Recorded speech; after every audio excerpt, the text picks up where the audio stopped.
The Walking Dead, 9ª temporada, 11º episódio, um episódio interessante. Eu diria que metade interessante, a outra metade...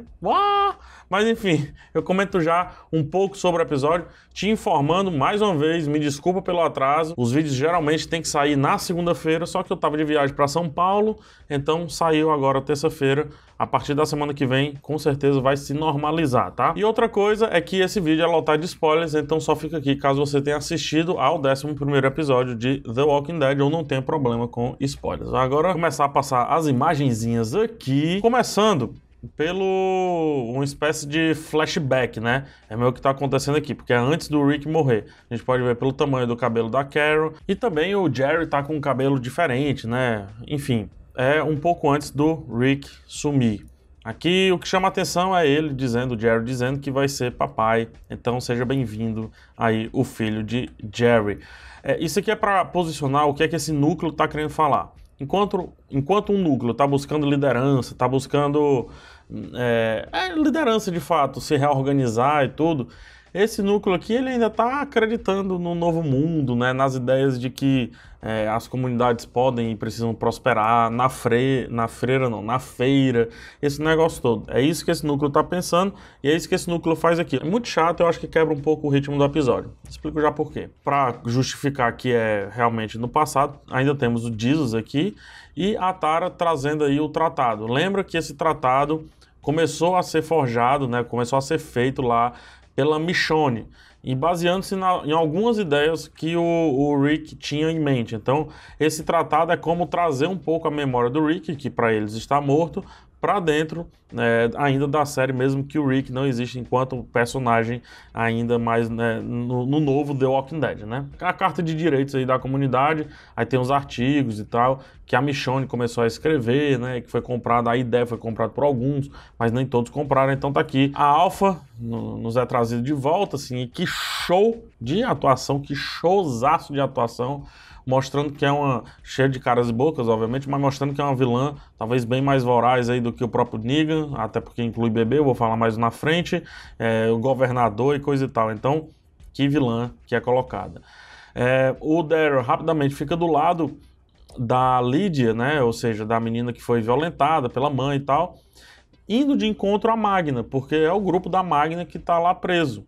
O Daryl decide pela Lydia em detrimento ao grupo dela. Não há um embate direto. Eu acho que deveria nessa cena ter tido um embate entre a ideia dela e a ideia dele. Porém, isso fica um pouco mais na frente em um sentido de comunidade. Ou seja, eles estão realmente juntos. Eles estão, os dois grupos, né, o grupo da Magna e o Miko e etc. Realmente se juntou um pouco mais com as ideias do grupo do Daryl, Hilltop e por aí vai. Porque a Alpha pergunta, quem é o líder de vocês? Quem é? Me diz aí quem é o líder de vocês. E aí eles ficam, tipo, meio demorando a responder. E quem fala é o Daryl. Não necessariamente sendo o líder, mas pelo menos o líder momentâneo, o líder daquele momento específico. É tanto que ele desce, e em vez de ficar conversando com a Alpha de cima, ele vai conversar de baixo, né? Já mudei aí a foto pro núcleo que quebra o ritmo do episódio. Então o episódio vem desse ritmo tenso aqui, dessa imagem, dessa outra imagem, e passa pro ritmo leve, do Jerry rindo, deles indo buscar a luz de um projetor para assistir filme. Ou seja, os que não acreditam tanto no novo mundo e os que acreditam que o mundo é cheio de glórias e alegrias e coisa e tal. Não gostei tanto, acho que dava pro o episódio inteiro ficar só nesse núcleo aqui. O Daryl confronta a Alpha. É legal porque ambos têm esse jeitão agressivo, né? Nenhum dos dois abre, nem o Daryl nem a Alpha abrem, só mais na frente, porque no caso a Lydia mesmo decide por ela, a gente vai chegar mais na frente e vai debater isso, mas eles não abrem. É quando o Daryl vê que tem um bebê, e daí ela, a Alpha, fala uma frase espetacular, espetacular no sentido vilanesco, tá? Que eleva o nível de vilão dela muito, muito pra cima, né? Que cara, a gente é animal, nós somos animais, e animais têm bebês, e os bebês dos animais vão junto com os animais. Então, a maneira dela ver a comunidade dela, né? Aqui tem uma comunidade que sequer consegue ter um líder, do lado de cá, a Alpha, uma líder nata, né? Nata no sentido assim, uma líder que já domina essa comunidade a ponto de fazer, por exemplo, mais na frente, esse bebê ser silenciado pela mãe, deixado lá. Ou seja, é uma comunidade que vive, não vou dizer sem regras, mas com regras absurdas. né, que é mais ou menos o que a gente vai ver.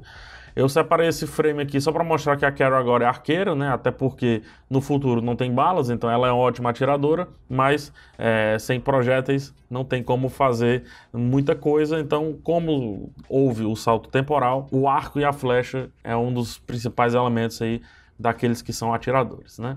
Voltando, um elemento importantíssimo que é utilizado no episódio é a deficiência auditiva da Connie. Então ela fica presa, ela está escondida ali, e daí o Luke passa as informações por linguagem de sinais, que é muito difícil fazer linguagem de sinais assim, diga-se de passagem. Seguindo, o bebê é deixado no chão, o que mostra a crueldade da Alpha.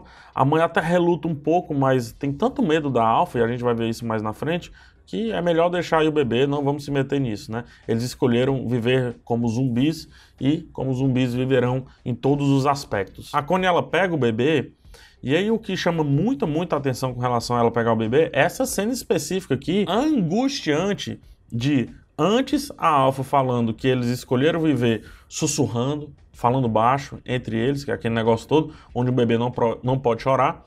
E nós temos ela, a Connie, que é surda, né? E daí a gente é imerso nessa surdez dela. O episódio perde o volume, fica um abafado absurdo, e a gente consegue ver o quão esse mundo é difícil para ela. É muito mais difícil para ela do que para nós que conseguimos ouvir e falar normalmente, né? Então essa imersão precisa ser revisitada, a gente precisa passar por isso várias vezes para a gente sempre relembrar como é difícil ser a Connie, e mais na frente, por que ela se importa com o outro também. O fato dela ter ido buscar o bebê, né, mostra que ela se importa muito com o outro, e por aí vai. Então, muito bom.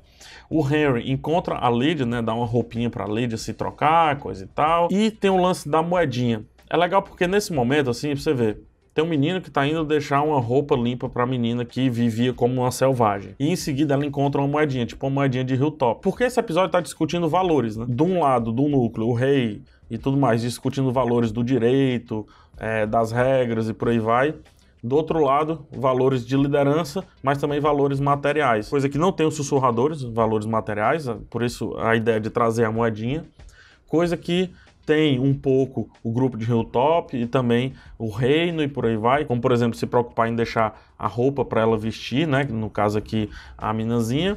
E em seguida, outra coisa que é revelada aqui é que a mãe quebrou uma regra para ir atrás dela, ou seja, eles foram, né, os não sussurradores, né, o The Walking Dead normal, a turma The Walking Dead normal foi lá no território dos sussurradores, e o que eles deveriam era simplesmente voltar aqui e matar aqueles que invadiram o território. Segundo ela, inclusive, a mãe estava abrindo negociação, ou seja, estava quebrando uma própria regra para defender a filha. E isso, obviamente, vai fazer com que mais na frente ela decida, né, seguir a mãe, voltar pro grupo. A Enid, inclusive, conversa mais na frente sobre o conteúdo da carta do Carl, né, que ela entendeu com a pessoa que vale a pena viver e não só sobreviver. Então, por isso que ela deixa bem claro que estava indo buscar o amor dela e que ela faria de tudo. Ela iria tentar convencer que a troca valeria a pena, que ela faz parte de um grupo e que o Alden precisa voltar para o grupo deles. E que caso ele... Só que ela acaba dando um recado para o Henry que caso ele sinta falta também, né, e busque também, por sua vez, viver e não sobreviver, foi com que mais na frente o Henry decidiu também ir atrás, no caso da Lydia, mesmo esse impasse teoricamente tendo sido resolvido. Uma coisa muito legal nesse episódio são os espelhamentos, né? Ou seja, a inversão, algo está acontecendo de um lado e do outro lado está acontecendo esse mesmo algo, só que de outro jeito.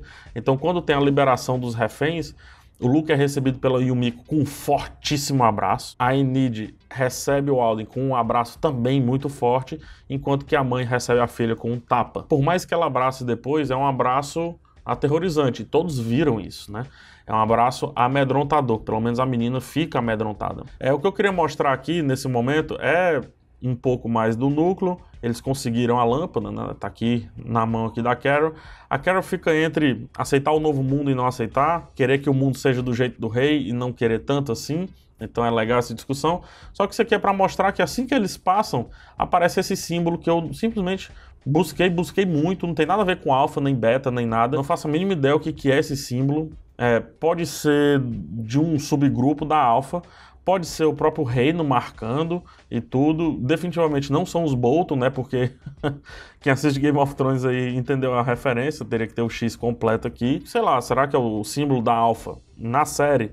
Então, não é um Alpha de fato, mas pode ser o símbolo da Alpha da série. Sendo assim, eles, o Reino, podem ter ultrapassado aí um território da Alpha e aí pode se desencadear uma nova discussão, um novo problema aí, voltando-se agora para o Reino. Sendo que a Lydia já sabe da existência do Reino, pois o Henry falou sobre isso. Em seguida é criada uma tensão do Henry, entre o Henry e o Daryl. Lembra-se que o Henry estava prometido a ser protegido pelo Daryl lá com relação a Carol, né? Então o Daryl tem um senso de proteção com o garoto. Mais à frente, a luz ao novo mundo é lançada, isso aqui é tudo muito simbólico, então a luz do projetor libera o novo mundo que o rei Ezequiel acredita, né? Que a Carol não acredita tanto, tá aqui, só que como ela acredita nele, então ela se une a ele nessa busca pelo novo mundo. Então, pelo menos uma cena simbólica, bonita, metafórica, bem bacana. Aí, quando o episódio vai terminando, mostra todos juntos, né, bebendo, se divertindo, aqui no caso o Luke, aí o Mikko, a Magna, todos felizes e tudo. Perceba, porém, que a Connie tá triste e aqui eu vou mostrar isso visualmente, vamos lá. Aqui o plano tá preenchido, tá? Tem gente aqui, tem gente aqui, tem gente aqui. No plano da Connie, não, tá vazio, há um vazio. Mas na frente vamos ver algo mais aqui. Esse plano aqui, bem safadinho aqui, são os dois indo transar, né? O Alden e no caso a Enid.